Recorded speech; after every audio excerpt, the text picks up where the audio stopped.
आंवले का गुण क्या है? आंवला इस धरती की सारी औषधियों में सर्वश्रेष्ठ औषधि आंवला है। इस धरती पर जितनी औषधि होती हैं, जितनी औषधियों का राजा कौन है? आंवला।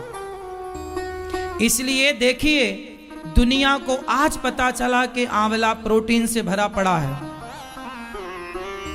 आंवला में इतने सारे तत्व हैं, इतनी शक्ति है, आज पता चला। आजकल लोग आंवला की कैंडी खा रहे हैं, मुरब्बा खा रहे हैं, आंवले का अचार खा रहे हैं, आंवले के बने पदार्थ खा रहे हैं। लेकिन हमारे यहाँ जब साइंस वाइंस कुछ भी नहीं जानते थे लोग, तब सामान्य गांव की अनपढ़ अंगूठा छाप महिलाएं जाके आंवले की पूजा करती। हम किसकी पूजा करते हैं? पेड़ पौधों की। और आंवले का पेड़ औषधि से, उसमें भगवान का वास है आंवले में। ये तो हमारी मान्यता है, आध्यात्मिकता है हमारी, भाव है हमारा। लेकिन सामान्य यदि आप आध्यात्म को नहीं जानना चाहते और केवल साइंस को जानते हैं, तो साइंस के अकॉर्डिंग भी मैं आपको समझा रहा हूं कि आंवला सबसे गुणकारी है। और आंवले का सीजन अब है। आंवले को खाने से नाना प्रकार की बीमारियां दूर हो जाती हैं। आपने सुना होगा च्यवनप्राश, सुना है? च्यवनप्राश में क्या होता है? अधिक मात्रा में किसी भी कंपनी का च्यवनप्राश उठाइए आप, बिना आंवले के च्यवनप्राश बन ही नहीं सकता। यदि आंवले में च्यवनप्राश नहीं है, सॉरी, च्यवनप्राश में आंवला नहीं है, तो फिर वो च्यवनप्राश है ही नहीं। और च्यवनप्राश को ध्यान से देखना, उसमें लिखा रहता है कि ये 10 साल उम्र आपकी घटाता है। क्या मतलब है? मतलब आप 50 के हो गए हैं तो आप 40 के लगेंगे। यदि आप एक आंवला, लिख लो मेरी बात, यदि आप एक आंवला रोज खाते हैं सुबह, हम रोज आंवले का रस पीते हैं, पता है आपको? कई बार हम बता चुके हैं। इसलिए हम अपनी आप बीती अपनी घटनाएं आपको इसलिए बताते हैं कि जो अच्छा लगे वो आप ग्रहण करना, क्योंकि पहले मैं फॉलो करता हूं, फिर आप तो को बताता हूं। मैं रोज आंवले का जूस पीता हूं, आंवले का रस, और मैं आंवले का अचार ज़्यादा खाना पसंद करता हूँ। मैं कोई अचार नहीं खाता ज़्यादा, पर आंवले का अचार ज़रूर खाता हूँ। और आंवले का जब तक सीजन रहेगा तो हर 5 दिन में या हर 10 दिन में मैं बोलूँगा कि आंवले का अचार ताज़ा ताज़ा रखो। ऐसा रखो कि 10 दिन में ख़त्म हो जाए। 10 दिन बाद फिर जब आंवले का सीजन ख़त्म होने लगता है, तब फाइनल रखवा लेते हैं कि भाई 2-4 महीना 6 महीना चलेगा। पर जब तक आंवला का सीजन है, डट के आंवले का जूस पियो। आंवले का जूस पिलाओ इन बच्चों को, बुद्धि विकसित होगी, आंखों में तेजी आएगी, और सारा शरीर में जितना दोष है, शरीर में जितनी कमजोरियां हैं, जितनी चीजों की, आंवले में कितने गुण हैं आप कभी देख लेना। एक गुण से नहीं भरा आंवला, बहुत सारी चीजें हैं आंवले में, क्या क्या बताऊं, सब कुछ है आंवले में। इसलिए आंवले का रस पीना सीखो, आंवला खाना सीखो, आंवले का अचार ज्यादा खाओ। इससे क्या होगा? आप 10 साल पीछे रहेंगे। मतलब आप 50 साल के हो गए पर दिखेंगे 40 साल के। आपको कोई देखेगा तो क्या कहेगा कि आप अभी 40 साल के हैं। आंवला आपको 10 साल पीछे ले जाता है। इसलिए आंवले की पूजा होती है हमारे यहाँ। सदा आपको स्वस्थ रख, मतलब आपको स्वस्थ रखने में आंवला सहयोगी है। लेकिन आज आप लोग पिज्जा, बर्गर, चाउमीन तो खाएंगे, आंवला नहीं खाएंगे। पेप्सी, कोका कोला तो पिएंगे, आंवले का जूस नहीं पिएंगे। क्यों नहीं पिएंगे? क्योंकि आप अपनी संस्कृति से अब परिचित नहीं हैं। आप नहीं बता पाए अपने बच्चों को कि आंवले नवमी में आंवले की पूजा क्यों की जाती है, आंवले का साइंस से क्या लेना देना है। हम भारत के लोग हैं, हम तुलसी की पूजा करते हैं। ये देखो, ये तुलसी, तुलसी में क्या गुण है? आज बड़ी बड़ी कंपनियां, दवाइयों की कंपनियां आज तुलसी का अर्क बनाकर बेच रही हैं। बोलो हाँ। आज दुनिया समझ गई कि तुलसी की क्या महिमा है, और हम भारत के लोग जो अनपढ़ थे, जो मूर्ख थे, जो कुछ नहीं जानते थे, यदि कुछ नहीं जानते थे तो तुलसी का गुण कैसे जान गए? कुछ नहीं जानते थे तो आंवले का गुण कैसे जान गए? कुछ नहीं जानते थे तो पीपल को कैसे जान गए? हमारे यहाँ पीपल की पूजा होती है। चलो भैया बताएंगे पीपल की पूजा क्यों होती है, साइंस क्या है इसके पीछे का, ये बताना है आपको। नहीं, आपने अपने धर्म ग्रंथों को, आपने अपने त्योहारों को, आपने अपने शास्त्रों को साइंस से कनेक्ट नहीं किया, इसलिए आपको लगता है कि शास्त्र तो हमारे कोई साइंटिफिक है ही नहीं, ऐसा आप मानते हैं, जबकि हर चीज साइंटिफिक। पीपल की पूजा क्यों होती है? होती है कि नहीं, पहले तो ये बताओ क्यों होती? तुम्हारी अम्मा, तुम्हारी दादी करती है कि नहीं? तो क्या तुम्हारी दादी अनपढ़ है, मूर्ख है क्या? करती है तो कोई तो कारण होगा, तब तो तुम्हारी दादी अम्मा करती है, नानी करती है, मौसी करती है, बुआ करती है, गांव की बूढ़ी माँ करती है, कुछ तो होगा। क्यों करती है? क्यों करती है? आजकल के बच्चे क्या बोलते हैं, हमारी अम्मा पागल हो गई, पीपल की पूजा करती है। अरे भैया, पीपल एक ऐसा वृक्ष है जो 24 घंटे ऑक्सीजन देता है। दुनिया को आज पता चला, हमारी दादी अम्मा को पहले ही से पता था, इसलिए ना पीपल में जल चढ़ाती है, इसलिए ना पीपल के पास जाती है। ऑक्सीजन, तुलसी भी ऑक्सीजन 24 घंटे, पीपल भी। और एक वृक्ष की और पूजा होती है हमारे यहाँ, बट वृक्ष, अक्षय तृतीया को होती है। आंवला नवमी को आंवले की और अक्षय तृतीया को बट की पूजा होती है, हाँ या ना? वट की पूजा होती है। तो वट की पूजा भी होती है, कारण है, बहुत सारे कारण हैं। अब आप लोग थोड़ा इन पेड़ पौधों को रिसर्च करना। आज सारी दुनिया बढ़ रही है प्रकृति की ओर के पेड़ लगाओ, पेड़ लगाओ, पेड़ लगाओ। सारी दुनिया आज जागी के पेड़ होंगे तो प्रकृति होगी, पेड़ होंगे तो हम होंगे। हमारे यहाँ अनपढ़ दादी अम्मा जानती थी कि पेड़ होंगे तो हम होंगे, इसलिए तुम्हारी अनपढ़ अम्मा पेड़ों की पूजा करती थी, पेड़ों को जल चढ़ाती थी, क्योंकि वो जानती थी कि पेड़ होंगे तो हम होंगे। इसलिए हमारे यहाँ प्रकृति की पूजा हुई। दुनिया में किसी धर्म में पेड़ पौधों की पूजा होती हो तो बताओ? किसी धर्म में, किसी मजहब पंथ में नदियों की, समुद्र की और पहाड़ों की पूजा होती हो तो बताओ? हमारे यहाँ गाय की पूजा होती है, गाय की पूजा होती है। गाय क्यों पूजनीय है? माँ है, क्यों? माँ के बाद केवल गाय का दूध ऐसा है जो बच्चे को सुपाच्य होता है। माँ के बाद यदि माँ का दूध नुकसान कर जाए किसी बच्चे को तो केवल गाय का दूध है जो सुपाच्य है।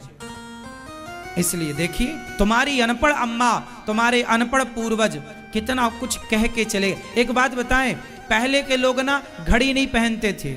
आज के 50 साल पहले घर में घड़ियां नहीं होती थी। किसी किसी के घर में, कोई 10-20 गांव में, किसी एक गांव में, किसी एक घर में घड़ी, बड़ा आदमी होगा तो ले आता था। हमारे गांव में एक पहली घड़ी आई, मुझे याद है, हमारे गांव में एक घड़ी आई, दीवार घड़ी। हम सब लोग घड़ी देखने गए क्या होती है। हमारी माँ पूछा करे, बेटा जरा देख के आओ, चाचा के यहाँ जाओ, देख के आओ कितना बज गया। उस समय घड़ी देखना नहीं बनता था मेरे से, तो हमसे माँ ये बोला करती थी, बस ये देख के आना कि बड़ा कांटा कहाँ है और छोटा कांटा कहाँ है। तो हम लोग जाके देख के आते थे कि बड़ा कांटा 4 में है और छोटा कांटा 9 में है। बड़ा कांटा ऐसे देखकर आते थे, बड़ा कांटा छोटा कांटा। घड़ी देखने दूसरे के घर जाते थे। अब आप, अच्छा, मैंने अपनी दादी को एक चीज देखी है, मेरी दादी ने मुझे की विद्या सिखाई है। आप लोगों ने शायद सुना हो, पहले के लोग घड़ी देखकर समय नहीं बताते थे, लेकिन पहले के लोगों को क्या समय की जानकारी नहीं थी? थी। तो जब घड़ी नहीं थी तो समय की जानकारी कैसे थी? कौन बताएगा? साइंस के विद्यार्थी बैठे हैं कोई? आप बताएंगे, चश्मा वाले भैया। जब पहले के लोग घड़ी नहीं देखते थे तो समय कैसे बताते थे? आप बताओ। पहले मैंने अपनी दादी को देखा है, ये मेरी दादी एक कोई तिनका खड़ा करती और तिनके को खड़ा करके सूर्य की परछाई देखती कि परछाई कितनी दूर है। एक लकड़ी आप खड़ा रखो, कोई भी एक तिनका खड़ा ऐसे खड़ा करो तो उसमें सूर्य की परछाई दिखेगी, उस तिनके की परछाई। तो वो परछाई नाप कर बता देती थी कि इतने बजकर इतने मिनट हो गए। फिर आप घड़ी से मिला लो, उनका बताया टाइम परफेक्ट होता था।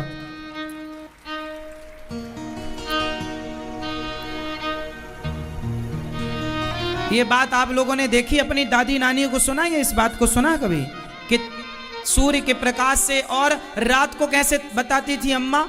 चांद और तारों को देखकर। मतलब तुम्हारी जो दादी अम्मा थी अनपढ़, वो अंतरिक्ष का ज्ञान रखती थी उस जमाने में, बिना घड़ी के परफेक्ट टाइमिंग बताती थी। इतना बड़ा साइंस था हमारी सनातन संस्कृति में। आज भी हमारे देश में एक मंदिर है जिसे कोणार्क का मंदिर कहते हैं। कोणार्क में सूर्य मंदिर, वहां पर आज भी एक चक्र बना हुआ है। नया जो 10 का नोट है उसमें उसका चित्र भी है। ये कोणार्क मंदिर का चित्र है। देखिए 1400 साल पुराना मंदिर है ये। 1400 साल, जब घड़ी का आविष्कार नहीं हुआ था उस समय ये सूर्य का प्रकाश पड़ने पर आज भी जाकर देखेंगे तो ये बिल्कुल 1 मिनट भी बता देगा कितने बज के इतने मिनट हो गए। बिल्कुल परफेक्ट टाइमिंग। इतना साइंस है। और आप लोगों को क्या लगा कि भारत तो अनपढ़ था? आपको क्या बताया गया? भारत तो कुछ जानते ही नहीं था। अरे भारत ही सब जानता था और कोई नहीं जानता था। दुनिया तो ये जानती थी कि तुम बंदर की औलाद हो। डार्विन ने तो ये बताया कि तुम बंदर की संतान हो। आपको पढ़ाया भी जाता है। नम प्रश्न आ जाए कि आप किसकी, आपके पूर्वज कौन थे, तो लिखना पड़ता है बंदर, जबकि ये गलत है। वो रहे होंगे बंदर की औलाद, हम तो ऋषि मुनियों की संतान है, इसलिए हमारे यहाँ गोत्र है।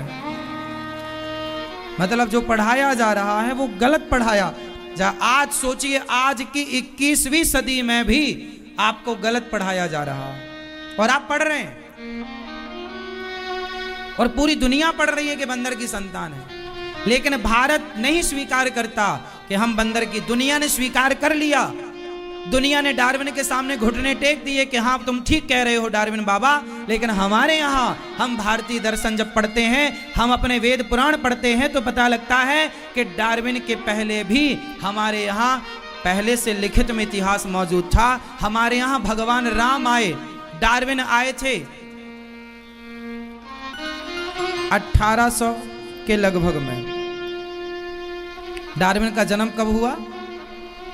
लगभग 1809 के लगभग, शायद आप गूगल पर देखिएगा, कुछ 1800 के लगभग डार्विन का जन्म हुआ।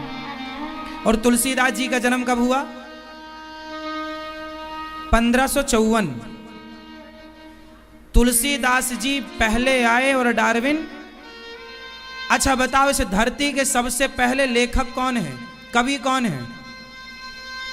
सबसे पहला, सबसे प्राचीन, सबसे पुराना काव्य कौन सा है? जरा बताओ।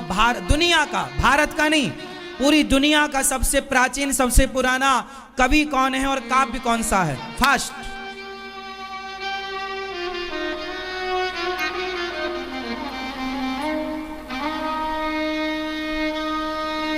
इस धरती के, इस पृथ्वी के सबसे पहले कवि कौन है? सबको पता है। आप में जितने बैठे हो ना, सबको पता है। बोलो। कालिदास। कालिदास तो अभी के हैं। कालिदास तो अभी के हैं। आप ठीक चल रहे हो। कालिदास के पहले जाओ जरा, कौन था?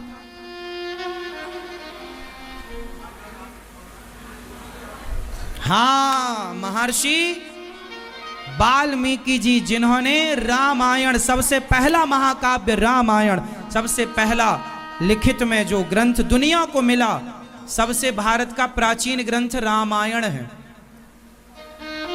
जिसके लेखक महर्षि वाल्मीकि जी हैं। सबसे पहले उनके बाद फिर व्यास जी हुए, उनके बाद फिर पुराण प्रकट हुए।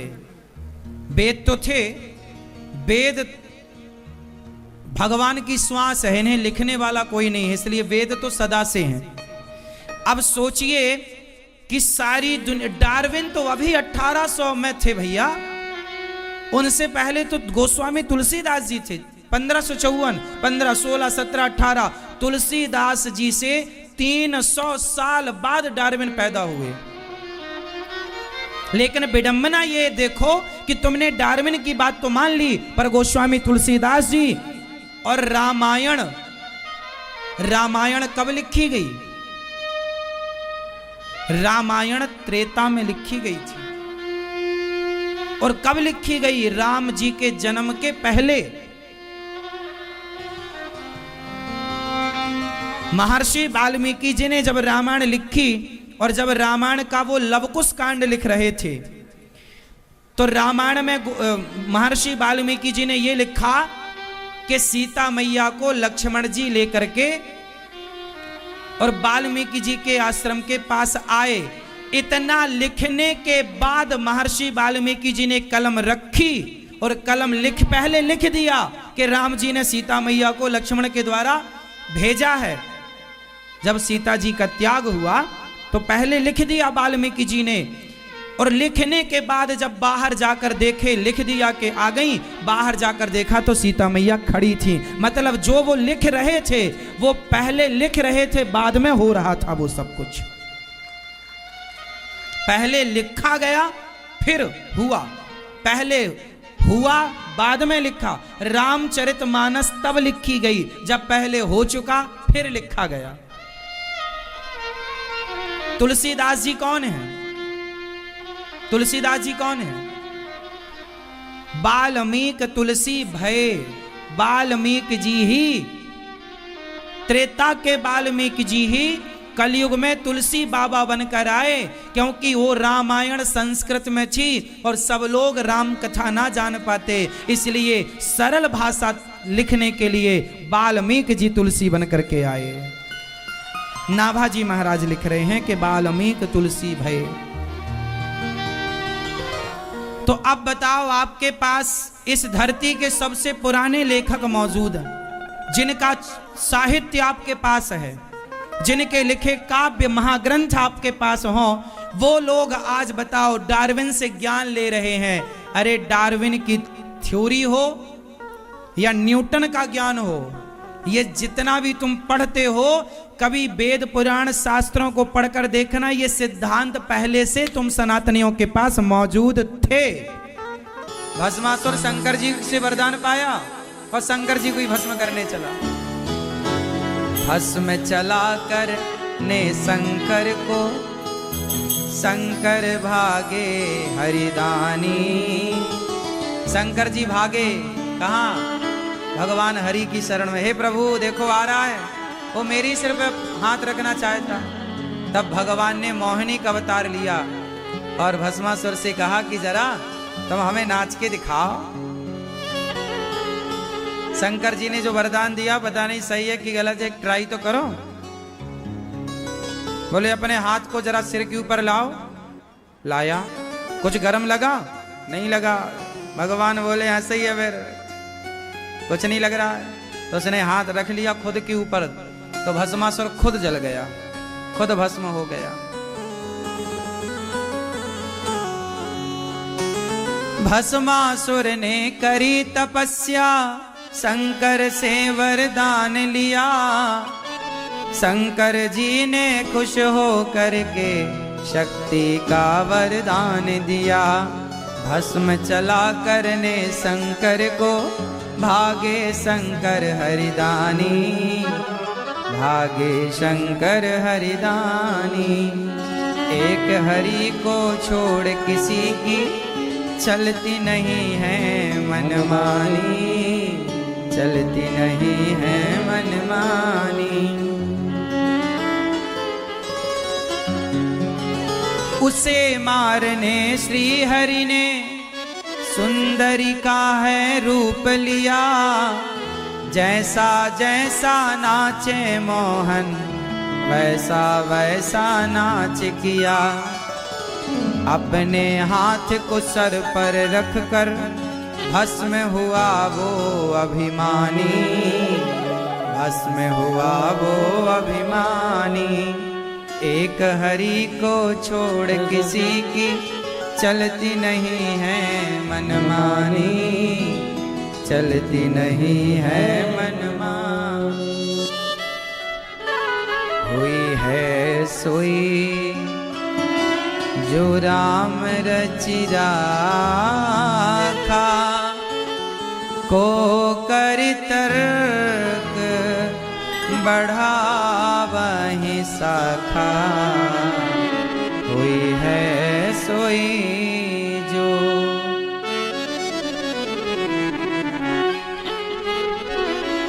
इसलिए जो हो रहा है कर्म करते रहो बढ़िया से, काम अच्छे करो, वरना जो हो रहा वो सभी हरि इच्छा मानो।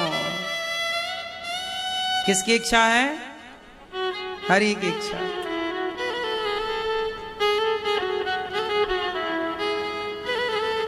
समझदार तो चुप रह जाता, मूर्ख शोर मचाता। मेरे मालिक की दुकान में सब लोगों का खाता। सुन रही हो ना मां या सो रही हो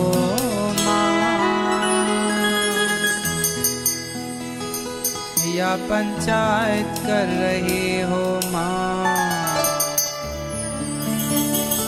या समझ में नहीं आ रहा है। मैया क्या बोलती तू? समझ में आया कुछ?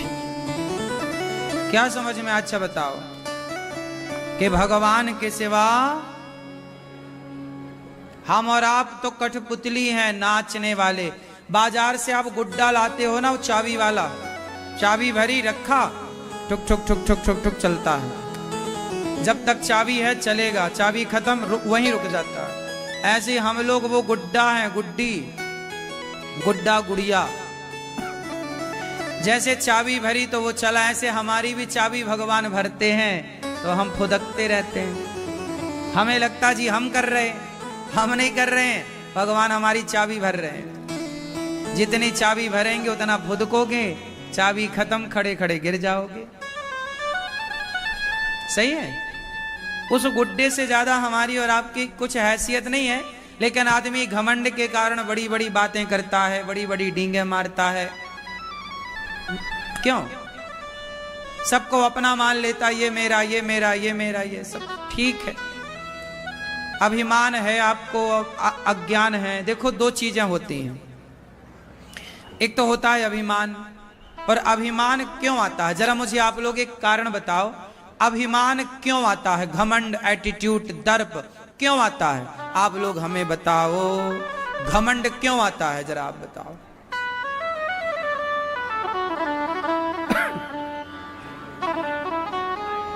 भाई मैं का ही तो नाम घमंड है। मैं और घमंड एक ही तो है, पर्यायवाची। घमंड क्यों आता है? अभिमान क्यों आता है? ईगो क्यों आता है? हाँ मैया, घमंड क्यों आता है? पैसे से। घमंड इसलिए, घमंड आने के दो कारण हैं और दोनों को गहराई से देखेंगे तो एक ही निकलेगा, पर दो समझ लेते हैं, आपको समझने में आसानी होगी। घमंड आने का पहला जो सबसे बड़ा कारण है वो ये है कि जो व्यक्ति स्वयं को कर्ता मान लेता है, मैं करता हूं, स्वयं को क्या मानता है? कर्ता, मैं करता हूं। जो स्वयं को कर्ता मान लेगा उसे घमंड आएगा, उसे लगेगा मैं कर रहा हूं। लेकिन जो ये मानता है कि मैं नहीं, सब कुछ भगवान करते हैं, फिर उसे घमंड क्यों आएगा? क्योंकि वो तो ये जान रहा है कि मैं नहीं कर रहा हूं, भगवान मेरे से करवा रहे हैं। तो जो ईश्वर करवा रहे हैं ये मानसिकता रखेगा वो घमंड से बचेगा। तो घमंड इसलिए आता है कि हम स्वयं को कर्ता मान लेते हैं, जबकि कर्ता हम है नहीं। बताओ आप में से कोई करता है? करते हो तुम कन्हैया, मेरा नाम हो रहा है, मेरा आपकी कृपा से। करते तो भगवान ही हैं, हमें और आपको वो निमित्त बना देते हैं। जैसे हनुमान जी लंका गए, सीता मां का पता किसने लगाया? बोलो, हनुमान जी। अब बताओ, सीता मां का पता लगाने का श्रेय किसे मिला? हनुमान जी को। क्यों मिला? क्योंकि राम जी चाहते थे, इसलिए तो इतने सारे बंदर भालू गए।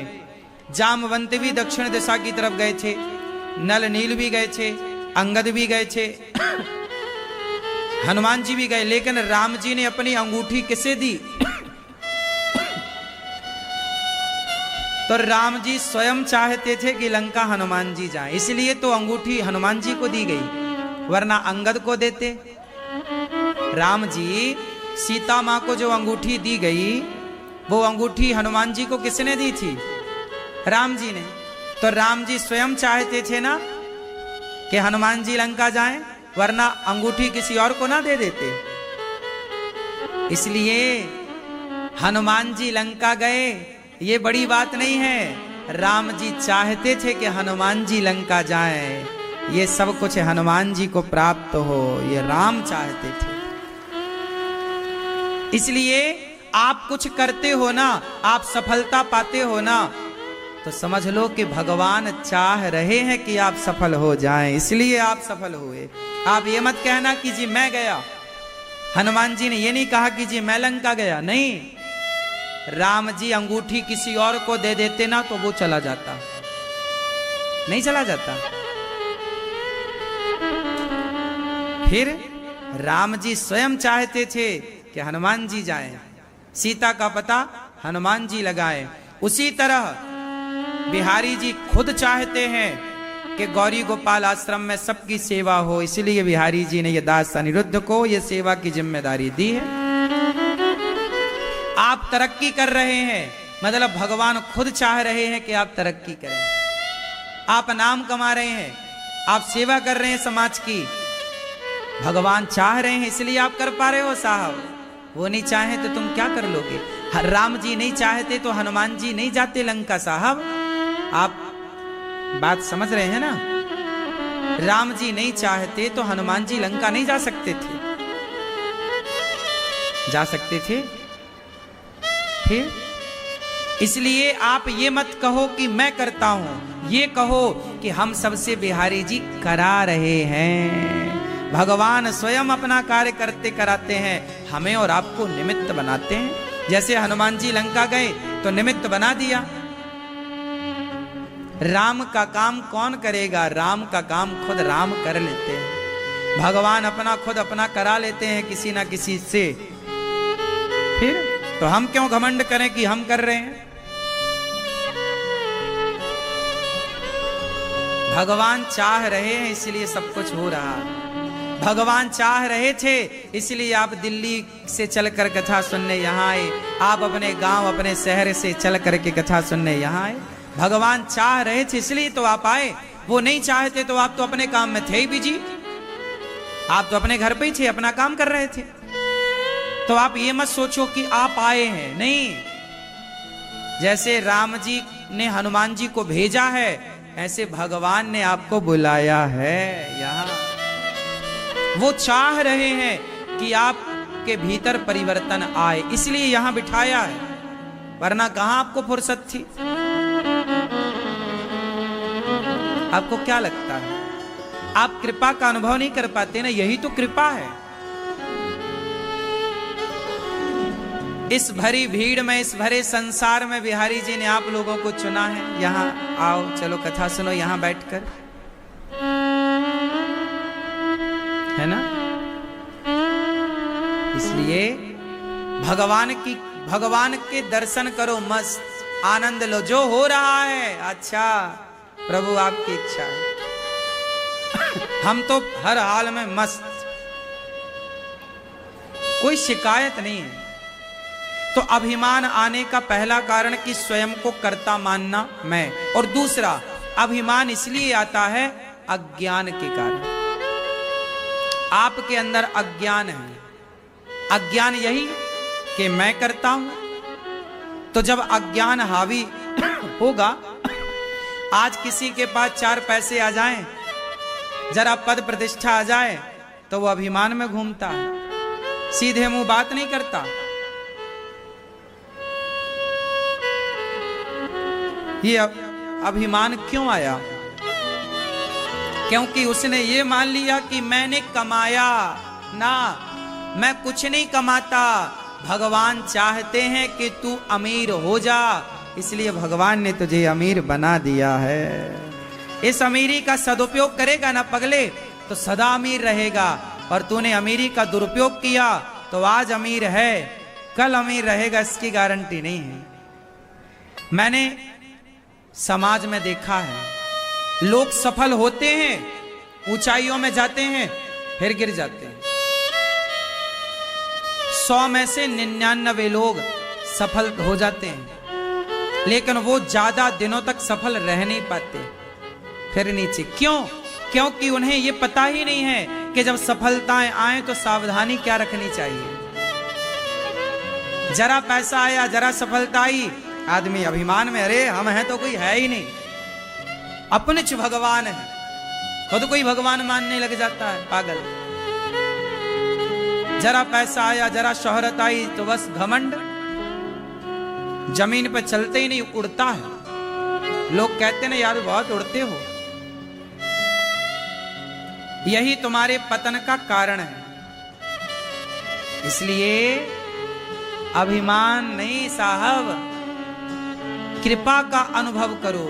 धनवान बन जाओ तो अभिमान का अनुभव ना करना, ईश्वर की कृपा का अनुभव करना कि प्रभु तो कितना दयालु है, मेरे जैसे मूर्ख, मेरे जैसे अज्ञानी, मेरे जैसे पापी को आपने इतना कुछ दे दिया है, ये आपकी कृपा है। मैं इसके लायक कहाँ था, जो आपने दिया है हम इसकी काबिलियत कहाँ रखते थे, पर आपने हमें इस योग्य बनाया। आप लोग कितने अच्छे हैं कि आप इतने लायक तो हैं कि आप किसी को 2 रोटी दे सकते हैं। समाज में ऐसे लोग भी हैं जो सुबह खाते हैं तो शाम को खाने की व्यवस्था नहीं होती। हे विधाता, आपका बहुत बहुत धन्यवाद कि आपने हमें, हमारा भी पेट भरा है, इसके बाद भी आपने इतना दिया कि हम किसी और को पेट भर खिला सकें। राम इतना दीजिए जामे कुटुंब समाए, मैं भी भूखा ना रहूं साधु ना भूखा जाए। इसलिए ईश्वर का धन्यवाद।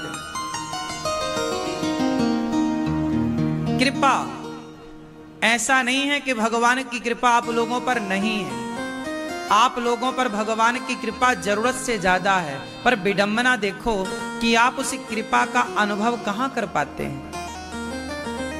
आपके पास तो केवल शिकायतों का पहाड़ है, शिकायतें हैं, कृपा का अनुभव कहां है। हम आपके बीच में बैठे हैं, हम आपको सुना रहे हैं, 2 शब्द कहने की ताकत है, तो ये तो कृपा ही है ना, वरना बहुत लोग तो गूंगे हैं। बड़ी कृपा है आप लोगों पर कि आप लोग आंखों वाले हैं। हम पर बिहारी जी की बड़ी कृपा है कि ये 2 आंखों को दे रखा है देखने के लिए। संसार में ऐसे कितने लोग हैं जो देख नहीं पा रहे हैं। कितनी बड़ी कृपा है बिहारी जी की हम पर कि आप लोग अपने पांव से चलकर वृंदावन आए हैं। कितने लोग हैं संसार में जो हाथों में चप्पल पहन के घिसटते हैं। आपने देखा होगा किसी ना किसी स्थान पर हाथों पे चप्पल पहन के लोग घिसटते हुए आपको मिल जाएंगे संसार में। उन्हें देखो और फिर अपने को देखो। जो लोग हाथों में चप्पल पहन के घिसट रहे हैं, अपाहिज हैं, पोलियो से ग्रसित हैं, जरा उनको देखना और फिर अपने को देखना। आप बड़े भाग्यशाली हैं, कितनी बड़ी कृपा है विधाता, आपने हमें ये पांव दे रखे हैं चलने के लिए। विडंबना ये है कि आपको ये जो स्वस्थ शरीर मिला है ना, आज तक आपको इसकी कीमत ही नहीं पता लगी। जो है आपने कभी उसका आकलन किया ही नहीं। आप सारी जिंदगी शिकायतों में जीते रहे कि मेरे पास ये नहीं है। आपने लिस्ट बनाई उस चीज की जो आपके पास नहीं है। आपने कभी ये लिस्ट नहीं बनाई कि आपके पास क्या है। आज शाम को एक कागज लीजिएगा, एक कलम लीजिएगा और आज एक कागज कलम में लिखिएगा। लिखोगे ना? एक कागज उठाइए, एक कलम उठाइए, लिखिए कि आपके पास ईश्वर ने क्या क्या दे रखा है। जो दिया है उसकी एक लिस्ट बनाइए और जो नहीं दिया उसकी भी एक लिस्ट बनाइए। तो ज्यादा क्या होगा? जो दिया है वो ज्यादा है, जो नहीं मिला नहीं मिला, कोई बात नहीं। ईश्वर ने हमें इस लायक ना समझा होगा, हमें संकट से बचाने के लिए चीजें नहीं दी। जैसे बच्चा मोबाइल की जिद करता है पर मां नहीं देती मोबाइल। छोटे छोटे बच्चे गाड़ी की जिद करते, हमें भी गाड़ी दिलाओ, हम भी गाड़ी से स्कूल जाएंगे। अभी 12-13 साल का छोरा है, माँ बाप नहीं दिलाते, तू अभी बच्चा है, अभी गाड़ी नहीं दिलाएंगे। बच्चे को लगता है कैसे माँ बाप हैं, हमारी इच्छा ही पूरी नहीं करते। लेकिन आप इच्छा इसलिए पूरी नहीं करते क्योंकि उसमें बच्चे की भलाई है। हाँ या ना? उसी तरह जो इच्छाएं आपकी पूरी नहीं हो पाई, शायद भगवान ने आपके साथ भला किया कि बेटा ये तेरे लिए सही नहीं था, इसलिए नहीं दिया। आप कृपा का अनुभव करना चाहें तो 1000 बहाने हैं ईश्वर की कृपा का अनुभव करने के लिए। पर कृपा का अनुभव नहीं करना है तो फिर नहीं ही कर रहे हैं लोग तो शिकायत कर रहे हैं ना, हे भगवान तुमने ये नहीं दिया, हे भगवान ऐसा हो गया, हे भगवान ऐसा। शिकायत नहीं रे बाबा, धन्यवाद। जितना दिया है ना, तुम्हें नहीं पता कि तुम कौन हो। कुत्ते से पूछो कि मनुष्य का जीवन क्या होता है। कुत्ता जो यहां वहां लातें खाता घूम रहा है, रोटी के टुकड़े खाते घूम रहा है, अपमान सह रहा है। कोई भी द्वार पे कुत्ता आया तो आप भगा देते हैं। ईश्वर ने आपको कुत्ता, बिल्ली, पशु, पक्षी ना बनाकर कितना अच्छा मानव का शरीर दिया है। कुत्ता बिल्ली बनाते तो क्या कर लेते तुम? बने खाते ठोकर। ना रहने को ठिकाना है कुत्ते के पास, ना बिल्ली के पास। सर्दी गर्मी किस तरह से वो सहते हैं। लेकिन 84 लाख योनियां, चींटी, मच्छर, मक्खी, मकड़ी, क्या क्या नहीं है जगत में। नाली का कीड़ा, क्या क्या नहीं है जगत में। इन सबको देखने पर ये पता चलता है कि इस दुनिया की सबसे अमीरी क्या है? मानव का शरीर पा गए आप, यही सबसे बड़ी अमीरी है। इसलिए तो कहा ना कि बड़े भाग्य मानुष तन पावा। ये शरीर मिलना ही कठिन है। अच्छा ये बताओ, जब आपके परिवार में किसी का स्वास्थ्य बिगड़ता है तो उसके लिए आप लाखों खर्च करने को तैयार हो जाते हैं कि नहीं? कई बार बच्चों के इलाज के लिए माँ बाप अपना घर बेचने को तैयार हो जाते हैं कि नहीं? सारी जमा पूंजी बर्बाद हो जाती है। माँ बाप कहते हैं, आप कहते हैं सारी दौलत ले लो, बच्चों की जान बचा लो, मेरी पत्नी की, मेरे पति की जान बचा दो। हे डॉक्टर साहब ले लो पैसा, जरा बचा दो जान। सही है? इसका मतलब है कि पैसे से बढ़कर के आपकी जिंदगी है या नहीं? बोलो। बात सही है कि गलत है? पैसे से बड़ी आपकी जिंदगी है, सारा पैसा देकर आप जिंदगी बचाना चाहते हैं। जब पाकिस्तान का बंटवारा हुआ तो लोग वहां से प्रॉपर्टी के कागज लेकर ना भागे, लोग वहां से सोना चांदी लेकर ना भागे, लोग वहां अपने माता पिता अपने बच्चों का हाथ पकड़ करके लेकर के बच्चों को भागे। क्योंकि आपके जीवन से बढ़कर आपकी दौलत नहीं हो सकती। आप कितनी भी दौलत कमा लो, लेकिन वो दौलत आपके जीवन से कभी बड़ी नहीं हो सकती। बताओ भैया, हो सकती है? बोलो। जो आपने कमाया है उसका नाम दौलत है, लेकिन जो ईश्वर ने दिया है उसका नाम जीवन है। बताओ, आपकी कमाई ज्यादा बड़ी है या ईश्वर का दिया ज्यादा बड़ा है? ईश्वर का दिया क्या है? जीवन। और आपका कमाया क्या है? दौलत। आपकी कमाई संपत्ति है। आपकी कमाई ईश्वर के दिए हुए से कभी बड़ी नहीं हो सकती। ईश्वर ने सबको अमीर बनाकर भेजा है। आप स्वस्थ हैं, आप अमीर हैं। आप स्वस्थ हैं मतलब आप अमीर हैं। आप अपनी आंखों से देख पा रहे हैं, अपने पांव से चल पा रहे हैं, आप स्वस्थ हैं, आप अमीर हैं। लेकिन क्या करें, तुम्हें पैसे की इतनी प्यास लगी, पैसे की इतनी भूख लगी कि आपने अपना शरीर बर्बाद कर दिया पैसे के लिए। फिर वो सारा पैसा बर्बाद कर दिया शरीर के लिए। तो ना शरीर हाथ लगा, ना पैसा हाथ लगा, ना पैसे का मजा ले पाए, ना शरीर का मजा ले पाए, ना घर के रहे ना घाट के रहे। पहले आप शरीर बिगाड़ते हो पैसे के लिए, फिर पैसा बिगाड़ते हो शरीर के लिए। बोलो हाँ या ना? जवानी भर पैसा कमाते हो और कमा कमा के फिर अपना ख्याल रखते नहीं हो तो आप हो जाते हो बीमार। तो फिर वही जो आपने पैसा कमाया वो अपनी बीमारी के इलाज में खराब करते हो। तो पहले पैसे के लिए शरीर बिगाड़ा, अब शरीर के लिए पैसा बिगाड़ रहे हैं। और इसी में आपके 70-80 साल पूरे हो जाते हैं, नंबर आ जाता है। सारी जिंदगी करते हो धन धन धन, पता चला आखिरी में हो गया निधन।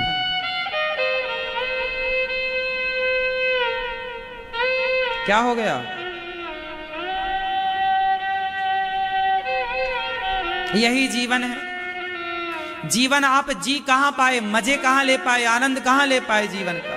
अरे जीवन बिंदास जीने के लिए मिला था, आज का आदमी पागल हो गया है, जी नहीं रहा है। उसे पैसा पैसा पैसा पैसा कमाना बुरा नहीं है मेरे भाई, पर पैसा तुमसे बड़ा नहीं है, याद रखो। तुम्हारी मुस्कान से बड़ा नहीं है पैसा, तुम्हारी खुशी से बड़ा नहीं है पैसा, है? इसलिए खुश रहो बिंदास। जितना है धन्यवाद। आज लिस्ट बनाना, क्या दिया ईश्वर ने, जो दिया है उसकी कीमत भी जरा निकालना। चलो बताओ, आपकी आंखों की कीमत क्या होगी? 5 लाख, 10 लाख, 1 करोड़, 2 करोड़? कितना लोगे? नहीं लोगे? 10-20 करोड़ लोगे? नहीं दोगे 20 करोड़ में अपनी आंखें? आपकी किडनियों की कीमत क्या है? 5 लाख, 50 लाख, 5 करोड़? कितने में दोगे? अच्छा बताओ। नहीं दोगे? हाँ, क्या मतलब हुआ? आप कहते हो हम बड़े गरीब हैं, गरीब हैं। आपका शरीर करोड़ों का नहीं, अरबों का है। काय बात के गरीब हो? ईश्वर ने किसी को गरीब नहीं बनाया। आपकी आंखें करोड़ों की हैं बाजार में। इतना बढ़िया शरीर दिया है, इतना बढ़िया जीवन दिया है, पर तुम्हें तो उसकी कीमत ही नहीं है। कहावत कहते हैं ना, घर की मुर्गी दाल बराबर। घर की मुर्गी, क्या मतलब हुआ? शरीर मिल गया तो उसकी कीमत नहीं। जो लंगड़े हैं उनसे पूछो कि पांव की कीमत क्या है, जो अंधे हैं उनसे पूछो कि आंख की कीमत क्या है। जो बहरे हैं उनसे पूछो कि कान की कीमत क्या है। जिनके दोनों हाथ कट गए किसी कारणवश, उनसे पूछो कि इन हाथों की कीमत क्या है। इन चीजों में आपने ढेर लगा रखे हैं, आप जिस चीज में हाथ रख दो वो आपका। राजा ने बोला जो तुम्हें पसंद आए ले लो, जिस पर तुम हाथ रखो वो तुम्हारा। एक लड़की आई, लड़की बोली राजा साहब मैं जिस पर हाथ रखूंगी क्या वो मेरा हो जाएगा? राजा बोले बेटा सब लोग लूट रहे हैं, ले रहे हैं, तुम्हें जो अच्छा लगे ले जाओ, जाओ। तो लड़की ने किसी पर हाथ ना रखा, राजा के ऊपर हाथ रख दिया। बोले मेरा कोई पिता नहीं है, क्या आप मेरे पिता बनोगे? मेरी कोई मां नहीं है, मैं अनाथ हूं। और संयोग देखिए कि उस राजा के भी कोई संतान नहीं थी। तो राजा को चुन लिया उस लड़की ने। तो लूटने वालों ने तो थोड़ा बहुत लिया होगा, सीमित लिया होगा, पर लड़की ने तो राजा के धन को नहीं, राजा को ही ले लिया। और जब राजा को लिया तो अब राजा की सारी दौलत लड़की की। हाँ या ना? तो भगवान ने भी ढेर लगा रखा है, बेटी का, बेटे का, दौलत का, पद का, प्रतिष्ठा का। तुम्हें क्या चाहिए? कोई बेटा लूट रहा है, कोई बेटी लूट रही है कि मुझे बेटी मिल जाए, बेटा मिल जाए, दौलत मिल जाए, नाम मिल जाए, इज्जत मिल जाए। ये सब ढेर है। आपको जो पसंद आए आप मांगते ही हो, हे भगवान हमें दौलत दे दो, हे भगवान हमें बेटा दे दो, हे भगवान हमें ये मांग ही रहे हो आप लोग। लेकिन समझदार वो नहीं है जो ये ढेर मांग रहे हैं। समझदार वो है भगवान से क्या मांगना, आओ भगवान से भगवान को मांगते हैं। प्रभु हम आपसे नहीं, हम आपको चाहते हैं। मीरा जी कोई बेटे के लिए ना रोई, मीरा जी किसके लिए रोई? मेरे तो गिरधर गोपाल दूसरों ना। ये है जीवन का उत्तम सिद्धांत। भागवत सुनना कितना अच्छा काम है। भगवान कभी किसी का कुछ बिगाड़ते नहीं है। मेरी मां किसी का कुछ नहीं बिगाड़ते। देखो ना, भगवान श्री कृष्ण के सगे भांजे का नाम है अभिमन्यु। वो अभिमन्यु भी महाभारत में मारे गए। जब सगी बहन का बेटा मारा गया तो क्या भगवान उसे जीवित नहीं कर सकते थे? क्या लौटा नहीं सकते थे अपने बहन को, उसका बेटा? क्यों नहीं लौटाए? गुरु सांदीपनी जी का बेटा मर गया था। कई साल पहले मरे हुए बेटे को भगवान कृष्ण ने जिंदा करके लौटाया था कि ये रहा तुम्हारा बेटा, गुरु जी का। जब गुरु जी का बेटा आपने लौटाया, कंस ने जितने देवकी के बच्चों को मारा था, उन सारे देवकी के बच्चों को माता देवकी के कहने पर भगवान ने वापस किया था। पता है आपको? माता देवकी के मरे हुए बच्चे लौटा कर दिए थे भगवान कृष्ण ने। माता तुम मांग रही हो तो मां का वचन ना तोड़ूंगा, ये ले लो। मरे बच्चों को जिंदा किया। भगवान कृष्ण भगवान है ना। कर तुम अन्यथा कर तुम सर्व सामर्थ्य भगवान। भगवान क्या नहीं कर सकते? तो भगवान ने भी मरे हुए बच्चों को गुरु जी के और माता देवकी के बच्चों को लौटाया। जब दो लोगों के बच्चों को लौटा चुके हैं तो फिर बहन का बेटा मरा तो क्यों नहीं लौटाए? अब ये सवाल आपसे है, उत्तर दो। जब गुरु जी का बेटा लौटाया, मां का बेटा देवकी मां के 6 पुत्रों को लौटाए जो 6 कंस ने मार दिए थे, तो फिर बहन का बेटा क्यों नहीं दिया?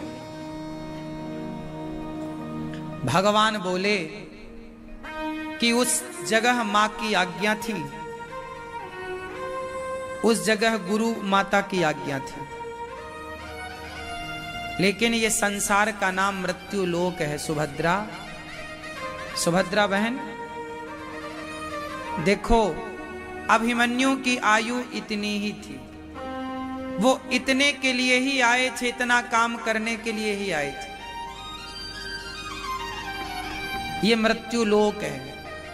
इसमें ईश्वर की मर्जी से रहना चाहिए। भगवान, अब आप कहोगे कि जब भगवान ने सबके पुत्र बचाए तो सुभद्रा का क्यों नहीं? सुनो, आप ये सोचो कि हम ना जाने कब मर जाने वाले थे। कई बार आप लोगों का एक्सीडेंट होते होते आप मरते मरते बचे। मैं एक बार छत से गिर गया था, 20 फीट ऊपर से गिर गया, 20 फीट ऊपर से गिरा था, मर ही जाता। आप भी कई बार मरते मरते बचे होंगे। तो सवाल ये है कि जब आप मरते मरते बचे तो मर ही क्यों नहीं गए, बच क्यों गए?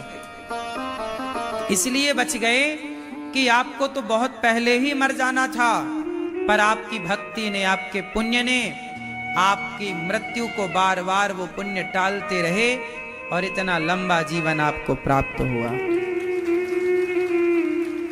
जो बेटा 25 साल बाद गया वो जन्म लेते भी तो जा सकता था, जन्म लिया और चला जाता। कम से कम 25 साल के लिए तो ईश्वर ने साथ दिया, 25 साल के लिए तो पुत्र का सुख दिया। इसलिए कभी ईश्वर से शिकायत नहीं। ठीक है, देने वाले भी आप हैं, लेने वाले भी आप हैं, कोई बात नहीं। ये भक्तों के लक्षण हैं। नरसिंह जी का बेटा मरा तो वो रोए नहीं, बोले भगवान ने दिया था, मैं क्यों रोऊं, उन्होंने ले लिया। इतनी समझदारी किसी भक्त में ही हो सकती है जितनी समझदारी श्रीमान रतन कुमार जी में और मैया श्रीमती रानी जी में है। इतना दुख आने पर भी इन्होंने भगवान से दूरियां नहीं बनाई। समाज को इनसे सीखना चाहिए। आप तो भगवान को ना जाने क्या क्या कहने लग जाते हैं। समाज तो ना जाने कितने ताने मारता है कि तुम तो बड़े पुजारी थे, बड़े भक्त थे, बड़े करते थे, देखो ऐसा हो गया। जो भक्त नहीं है क्या उनके जीवन में मृत्यु नहीं होती? भाई मृत्यु लोक ही है।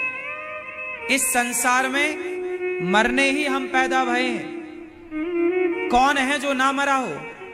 कौन है जो नहीं मरेगा? किसके घर में मृत्यु नहीं हुई? भक्ति हम इसलिए नहीं करते कि हम अमर हो जाएं, हमारे बच्चे अमर हो जाएं। हर व्यक्ति अपनी आयु लेके पैदा होता है, हर व्यक्ति अपनी उम्र लेकर के पैदा होता। जन्म विवाह मरण गति होई, जहां जस लिखा तहां तस होई। हर व्यक्ति अपनी आयु लेकर पैदा होता है। फिर आप सवाल कर सकते हैं कि भक्ति क्यों करना है? भक्ति हम इसलिए करते हैं कि भक्ति करने से ही ये 84 के चक्कर से मुक्ति पाकर सदा के लिए भगवान के निज धाम पहुंच जाएंगे। मोक्ष की कामना से भक्ति की जाती है। रही बात आने वाले संकटों को टालने की, तो हाँ, जो भगवान के शरण में रहता है उसके जीवन में संकट तो आता है, लेकिन बड़ा सा संकट जरा से में टल जाता है। एक गुरुजी के 2 चेले थे। देखो भक्ति करने वालों के जीवन में संकट जब आए तो कैसे टलता है, जरा वो सुनो। एक गुरुजी के 2 चेले थे, 2 शिष्य। एक शिष्य था वो वैश्या के घर जाता, मुजरा देखने वैश्या के पास बैठता, और दूसरा चेला था वो सत्संग में जाता, कीर्तन करता, भगवान का नाम जप करता, कथाएं सुनता। एक दिन वैश्या के घर से वो चेला आया तो रास्ते में उसे सोने से भरी थैली मिल गई, इतना सारा सोना, गोल्ड। और ये सत्संग करके दूसरा चेला लौटा तो इसके पांव में लोहे की एक कील घुस गई। लंगड़ाता हुआ गुरुजी के पास आया, वाह गुरुजी, आपके भगवान का न्याय गलत है। क्यों? कहा कि देखो वो वैश्या के घर जाता था, उसे सोना मिल गया, माला माल हो गया, और मैं सत्संग करता, भक्ति करता तो मेरे पांव में कील और घुस गई। मैं देखो लंगड़ाता हुआ चल रहा हूं। गुरुजी बोले ठीक हो जाएगा तेरा पांव, तू शिकायत ना कर बेटा भगवान से, तू नहीं जानता विधान को, क्या विधान है। तब गुरुजी ने समझाया कि बेटा तुम वर्तमान को देख पाते हो, ना तो तुम अपने अतीत को देख पाते हो, भूतकाल को, ना तो तुम अपने भविष्य को देख पाते हो। क्या है गुरुजी मेरा भविष्य और क्या है मेरा भूत। तब गुरुजी ने बताया बेटा सुनो, वो जो वैश्या के घर जाने वाला है ना, वो पिछले जन्म में बड़ा पुण्यात्मा था। आज उसके भाग्य में राज योग था, आज उसे राजा बनना था, पर उसकी संगति गलत हो गई और वो वैश्या के घर जाने लगा, तो वैश्या के संग से उसका सारा पुण्य नष्ट हो गया। और आज उसे राजा बनना था, इसलिए उसे राजा का सुख तो नहीं मिला, पर थोड़ा सा सोना मिल गया, तो थोड़े से सोने का सुख मिल गया, थोड़ा गोल्ड मिल गया। जबकि आज उसे खजाने मिलने थे, आज वो राजा बनता, लेकिन गलत संगति गलत काम करके उसका पुण्य राजयोग से निकल करके मुट्ठी भर सोना मिला, उससे वो क्या कर लेगा बेटा। और सुनो, तुमने पिछले जन्म में कुछ पाप किए थे, आज के दिन तुम्हारी टोटली मृत्यु थी, पर तुम भक्ति करते थे, कीर्तन करते थे, भगवान के शरण में थे, तो भगवान ने तुम्हारी मृत्यु को एक लोहे की कील चुभा करके टाल दिया। भगवान ने तुम्हारी मौत को, ये जो तुम्हारे पांव में लोहे की कील थी, ये तुम्हारी मृत्यु थी, पर ईश्वर की शरण में रहने से उसे उन्होंने टाल दिया। ये होता है जीवन में। हमारा पुण्य कभी साथ नहीं छोड़ता।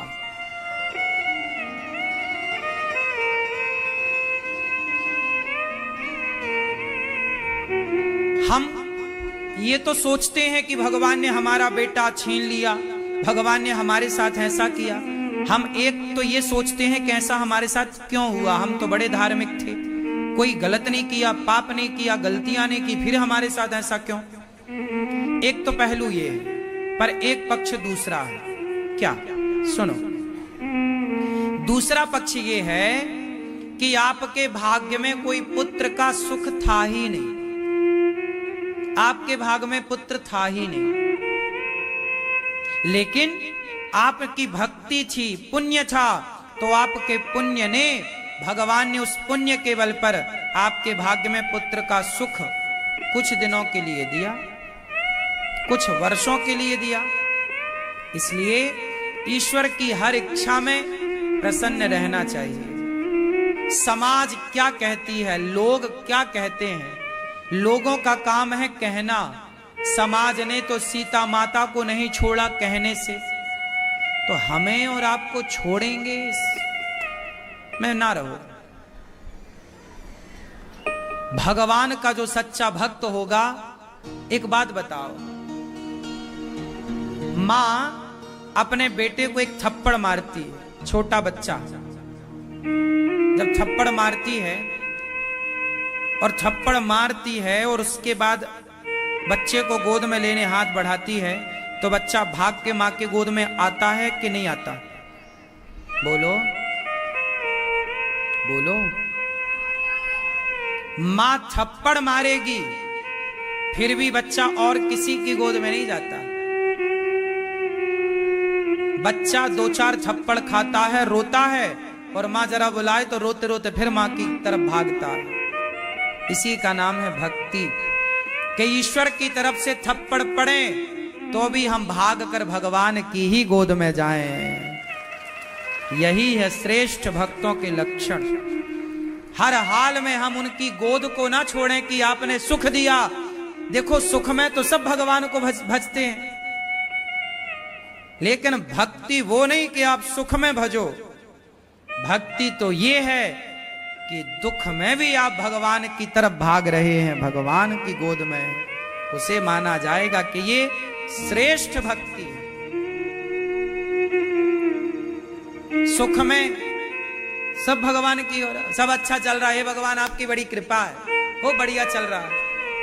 लेकिन जब अच्छा ना चले, जीवन में कठिनाइयां हो, तो भी कोई ये कहे कि बड़ी कृपा है, तब भगवान समझते हैं कि ये तो हर हाल में मेरे ही भरोसे।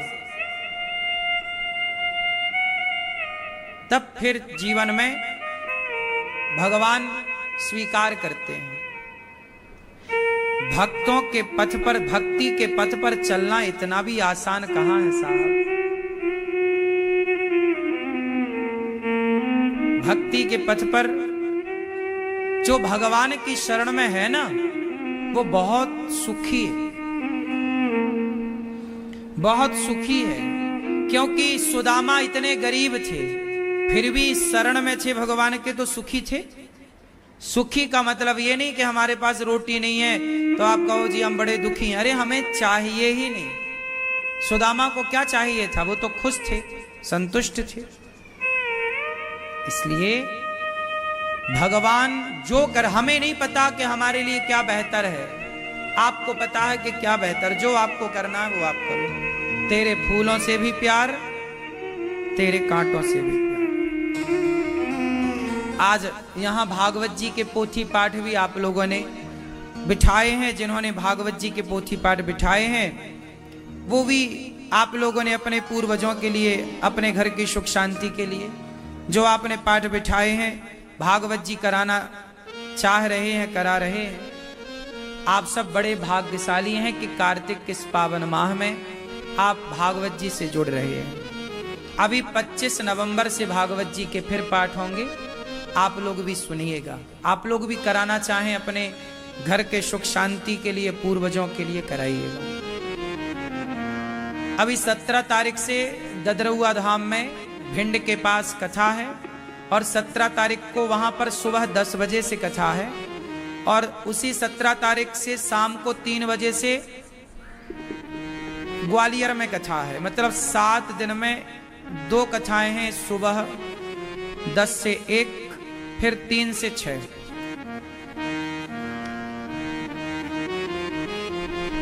दोनों कथाओं की दूरी लगभग 45-50 किलोमीटर है। जो जहां है वहीं सुनेगा कथा।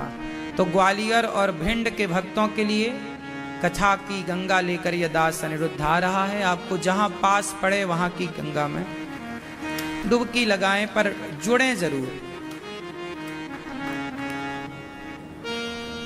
आप लोग सुनिएगा घर बैठे टीवी पर कथा। एक जगह की कथा श्रद्धा टीवी पर रहेगी लाइव, एक जगह की कथा साधना टीवी पर रहेगी लाइव। दोनों कथाएं आप घर बैठे सुनिएगा। YouTube पर दोनों कथाएं आपको मिलेंगी। मेहनत जानते हैं क्यों करनी पड़ती है?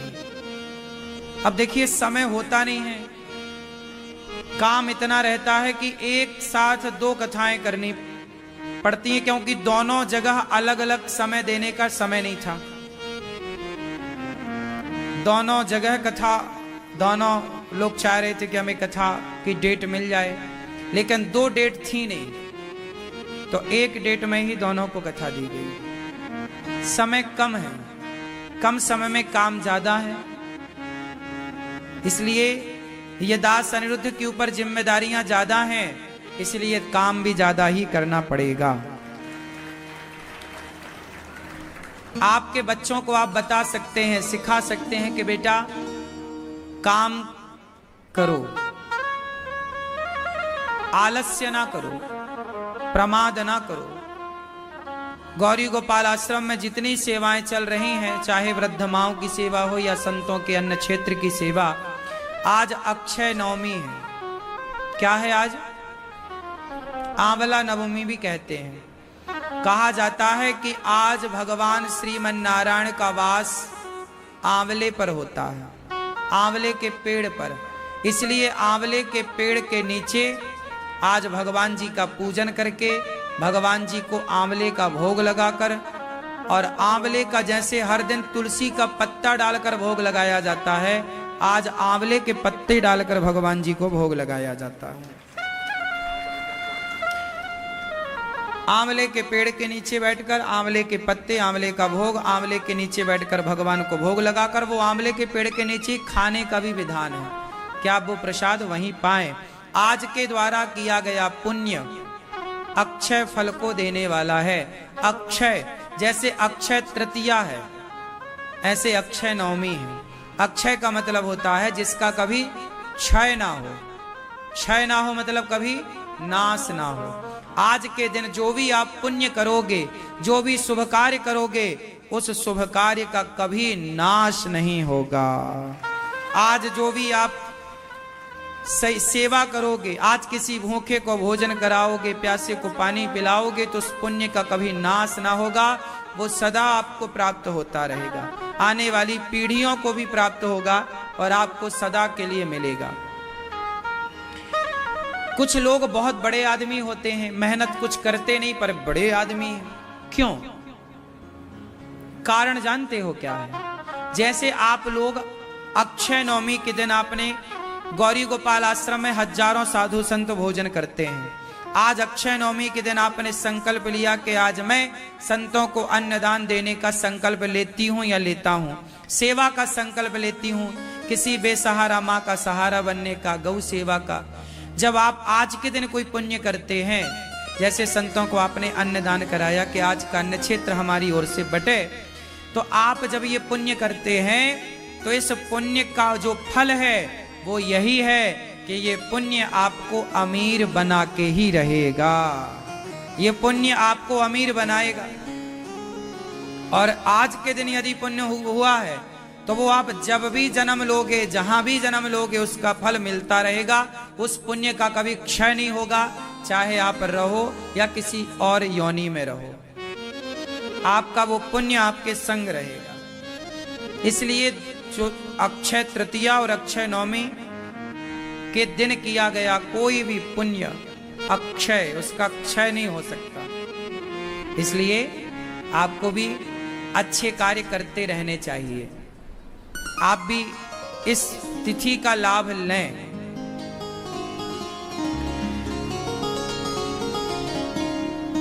भगवान सत्यम परम धीमहि, भगवान के 24 अवतारों की चर्चा भागवत जी में है। नारायण नारद हरि, कपिल देव श्री राम, हंस हयग्रीव मोहिनी, दत्तात्रेय सुख धाम। नरसिंह वामन व्यास जी, ऋषभ देव कुमार, यज्ञ पुरुष धनवंतरी, बुद्ध कल की अवतार। पृथु राजा 12 पुनि, कृष्ण चंद्र भगवान, परशुराम मत्स्य कमठ, पद्म पुराण प्रमाण। भगवान के अवतार भय हैं 24। कितने अवतार भगवान के? 5 अवतारों के नाम बताओ।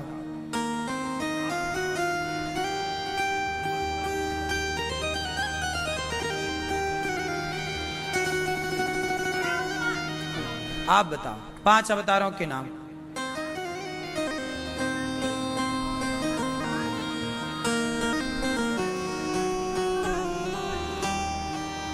कलयुग, कल्कि। आप बताइए 5 अवतारों के नाम। हैं?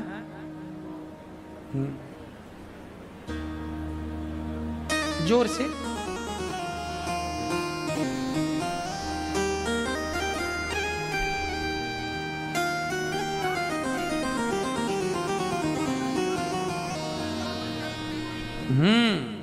भगवान के 24 अवतार हुए हैं। सबसे पहला अवतार है सनकादि, सनक, सनंदन, सनातन, सनत कुमार। और सबसे आखिरी अवतार अभी हुआ नहीं है, होगा, जिनका नाम होगा कल्कि। 24 अवतार भगवान के, राम, कृष्ण, नरसिंह, वामन, धनवंतरी, कक्षप, मोहिनी, बाराह इत्यादि, ये जो 24 अवतार हैं। सनकादि, वाराह, नारद जी, नर नारायण, कपिल देव जी, दत्तात्रेय जी, यज्ञ भगवान, ऋषभ देव जी, पृथु भगवान, ये सब कक्षप, धनवंतरी, मोहिनी, नरसिंह, वामन, परशुराम जी, बलराम, कृष्ण, हरि अवतार, हंस अवतार, बुद्ध अवतार, ये सब भगवान के अवतार हैं। इसलिए हमारे भगवान के नाम अनेक हैं, रूप भी अनेक हैं। आप भेद ना करो। आप कहते हो राम बड़े कि कृष्ण, बताओ राम जी बड़े कि कृष्ण जी बड़े? बोलो कौन बड़े? क्यों भैया, राम बड़े कि कृष्ण? चश्मा वाले भैया, राम बड़े कि कृष्ण? बोलो। कृष्ण जी बड़े, राम जी छोटे हैं? आप बताओ राम जी बड़े कि कृष्ण? आप बताओ भैया, चश्मा वाले भैया, पीला कुर्ता, हाँ हाँ, राम जी बड़े, दोनों एक।